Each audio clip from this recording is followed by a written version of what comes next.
मैं इस छोटे वीडियो में एक बहुत बड़ी चीज़ बताने जा रहा हूँ आपको। ध्यान से सुनिएगा। जैसा कि आजकल सब लोग अपनी कुंडली के बारे में जानने की एक बहुत बड़ी उत्कंठा रख रहे हैं, बहुत लोग देखने की कला भी जान चुके हैं, किंतु अधूरा ज्ञान बड़ा खतरनाक होता है, बहुत ही खतरनाक होता है। मैं एक बात बता दूं आपको। जैसे मान लीजिए किसी ने कुंडली में देखा कि उस शनि खराब है, शनि अशुभ है। क्यों शनि अशुभ है भाई? तो शनि नीच का पड़ा हुआ है, मेष राशि का पड़ा हुआ है। शनि मेष राशि में नीच का होता है। अब उन्होंने देख लिया कि शनि तो नीच का है, तो ये तो अभी अशुभ हो गया, ये शनि के कारण मुझे बहुत दुख उठाने पड़ेंगे, शनि मेरे ऊपर लग गया। ऐसा हो जाता है, अक्सर लोग यही कहते हैं। तो शनि का ही नहीं, किसी के बारे में भी कह रहा हूँ। मान लीजिए मंगल है, कर्क राशि में पड़ गया तो नीच का हो गया। अब वो मंगल अशुभ हो गया, मंगल के कारण दुख उठा रहे हैं। ध्यान दीजिएगा, यह गलती कभी मत कीजिएगा, एकदम मत कीजिएगा। शास्त्र के विरुद्ध है यह बात, और मेरा अपना बहुतों के ऊपर देखा हुआ है। कम से कम 20,000 से ऊपर लोगों के बारे में मुझे ये अनुभव मिला हुआ है। देखिए, जैसे मान लीजिए कि शनि 8वां भाव, कुंडली में 8वां भाव जो होता है और 12वां भाव, ये अशुभ माने जाते हैं, बहुत ही अशुभ माने जाते हैं। इसके परिणाम बहुत ही खराब होते हैं। यह बहुत ही दुर्घटना और हानि और कष्ट और रोग, दुनिया भर की चीज़ें देते हैं। अब देखिए, मान लीजिए अगर मकर राशि पड़ गई शनि की राशि पड़ गई, और शनि जा करके 11वें भाव में मेष राशि में नीच का पड़ गया। तो 11वें भाव में शनि नीच का है, तो अब कहेंगे कि कुंडली में तो शनि नीच का हो गया है, अब तो यह अशुभ फल देगा। और पंडित जी ने चाहे अपने ही मन से देख करके शनि की राशि का रत्न पहन लीजिए, लाजावर्त पहन लिए, या पैसे वाले हैं तो नीलम पहन लिए, या उसी की शांति कराने लगे, तरह तरह के अपना तांत्रिक उपाय भी करने लगे। परिणाम इसका उल्टा हो जाता है। ये सारे उपाय करने से उल्टा हो जाते हैं। कभी ऐसा नहीं करना चाहिए। देखिए, अगर 11वें भाव में शनि अशुभ है, तो पहली बात तो ये कि शनि अशुभ हो या न हो, शनि मंगल राहु केतु जितने भी हैं, ये 11वें भाव में सदा ही शुभ माने जाते हैं। लाभे पापाः प्रशस्ताः, लाभ भाव में पाप ग्रह तो और शुभ माने जाते हैं। शुभ ग्रह तो है ही हैं, अशुभ और शुभ माने जाते हैं। पहली बात तो इसको तो छोड़ दीजिए। अब शनि की रही बात, तो शनि नीच का है। अब देखिए, शनि नीच का है तो कैसे अच्छा है। एक तो यह 8वें भाव का स्वामी है, 8वें भाव का। 8वां भाव मृत्यु, दुर्घटना, रोग, कई तरह के अशुभ फल देता है।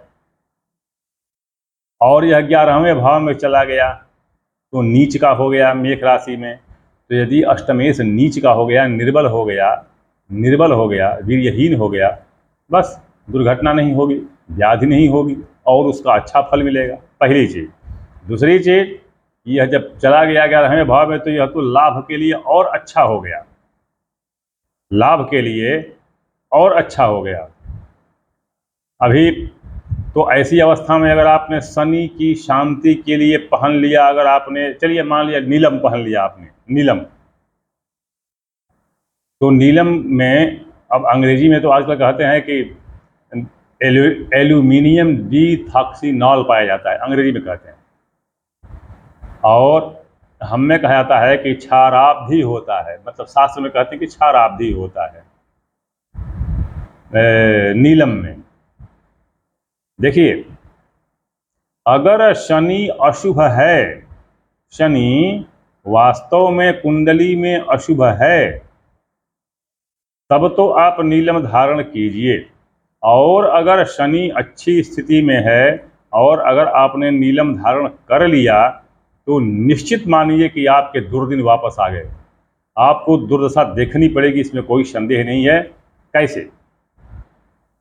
इसमें जो क्षाराब्धि होता है, तो शनि के कारण क्या होता है, एक मुख्य रूप से विज्ञान मानता है कि यह एनीमिया का कारक हो जाता है। विज्ञान मानता है, मतलब शास्त्र तो खैर अलग चीज़ है, एनीमिया का कारण माना जाता है।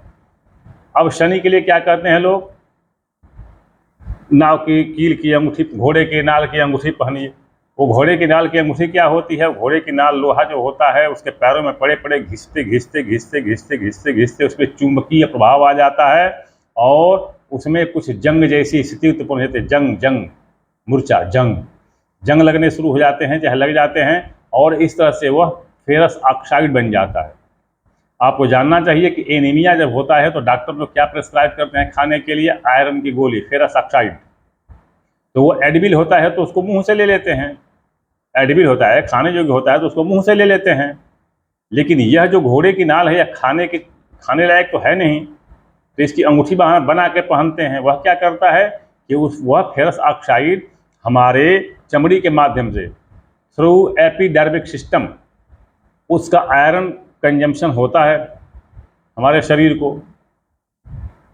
पहली चीज़, फेरस ऑक्साइड अगर आप एडबिल है लेते हैं तो फेरस तो मान लीजिए आपने कंज्यूम कर लिया, आयरन तो आपने, लोहा तो आपने कंज्यूम कर लिया। अब उसका जो ऑक्सीडेंट है वो क्या होगा?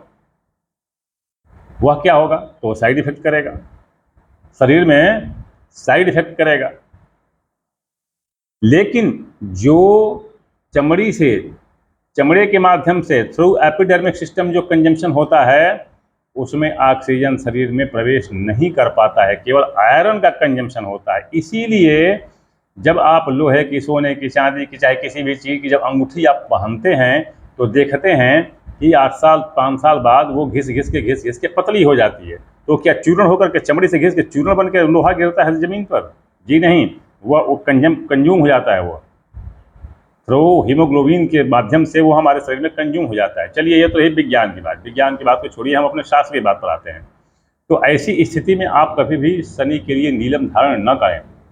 पहले देखें कि शनि हमारा अशुभ है या नहीं है। शनि नीच का है तो अशुभ नहीं हो जाएगा, या अस्त हो गया तो अशुभ नहीं हो जाएगा, या किसी अशुभ भाव में बैठ गया तो वो हानि देने वाला नहीं होगा। जैसे मैं अपने बताया पीछे उदाहरण में कि मकर राशि अगर 8वें भाव में है, उसका स्वामी शनि है, तो अगर शनि जाकर के 12वें भाव में बैठ जाएगा तो अशुभ नहीं होगा, वो तो उसका विपरीत राजयोग बन जाएगा। उसको हर्ष योग कहते हैं, हर्ष योग हो जाएगा और उत्तम हो जाएगा। तो ऐसी स्थिति में अगर आप, शनि अच्छा है और ऐसी स्थिति में अगर आप वो नीलम धारण करते हैं तो आपको मिर्गी क्षाराब्धि के कारण मिर्गी, नपुंसकता और सेरेब्रल इन्फार्क्ट, एक मानसिक व्याधि है, सेरेब्रल इन्फार्क्ट हो जाएगा निश्चित रूप से। तो पहले आप देख लीजिए कि हमको वास्तव में शनि बुरा है या नहीं है। इसी तरह मंगल का भी है, गुरु का है, राहु का है, केतु का है, सबका है। कि किसी को भी आप ये मत देख लीजिए कि यह तो अशुभ भाव में पड़ा हुआ है, या नीच का है, अस्त का है, वक्री है, इस तरह से ये निर्बल है, तो हम इसको थोड़ा सा और पावरफुल करने के लिए, शक्तिशाली बनाने के लिए, इसके लिए हम रत्न पहन लेते हैं। मैं भी पीछे पूजा कराने गया हुआ था, लेकिन मुझे वापस आना पड़ा, थोड़ा दूर गया था, वापस आना पड़ा, क्योंकि मैं जब हर स्थिति जान गया तो मैं वहाँ से वापस आ गया। मैं बता दिया कि भाई ये आपकी ऐसी चीज़ आपके साथ नहीं है, आप इसकी पूजा मत कराइए। तो मैं वहाँ से वापस आ गया। खैर, मैं ये सब चीज़ नहीं कहना चाहता। अब एक बात बता दूं मैं आपको यहाँ पर, बड़ी ही मुख्य बात बता दूं अपने लिए, ये मेरा व्यक्तिगत और मेरे लाभ के लिए आता है, मेरे लाभ के लिए। ये बात पहले से भी लोग जानते थे, बहुत सारे लोग, क्योंकि माता रानी की कृपा से लगभग 20 लाख से ऊपर लोग तो मुझसे परिचित ही हैं। 20 लाख से भी ऊपर से लोग परिचित हैं, 20 लाख से ऊपर के लोग परिचित हैं, तो बहुत सारे लोग जानते हैं। तो मेरे पास, पता नहीं, मुझे याद नहीं है, मेरा व्हाट्सएप भर गया, इतनी कुंडली आ गई कि थोड़ा हमारा भी देख लीजिए, थोड़ा हमारा भी देख लीजिए। कि देखिए, ऐसा है, जो वास्तव में पीड़ित है उसका तो ठीक है, जो पीड़ित है उसका तो ठीक है, लेकिन शौक के तौर पर सब लोगों ने भेज दिया। जानते हैं इसके पीछे कारण क्या था? कारण ये था कि मैं कुंडली के लिए कोई देखने का पैसा नहीं लेता था, निःशुल्क। उसका फ़ायदा उठाने के लिए इतनी कुंडली आ गई कि मेरा व्हाट्सएप फीड करप्ट हो गया।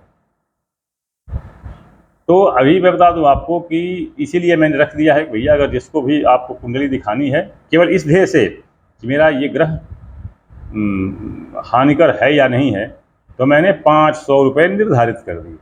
जब 500 रुपये निर्धारित कर दिए तो 10-20 लोग रह गए जो कुंडली भेजे, बाकी लोग नहीं भेजे।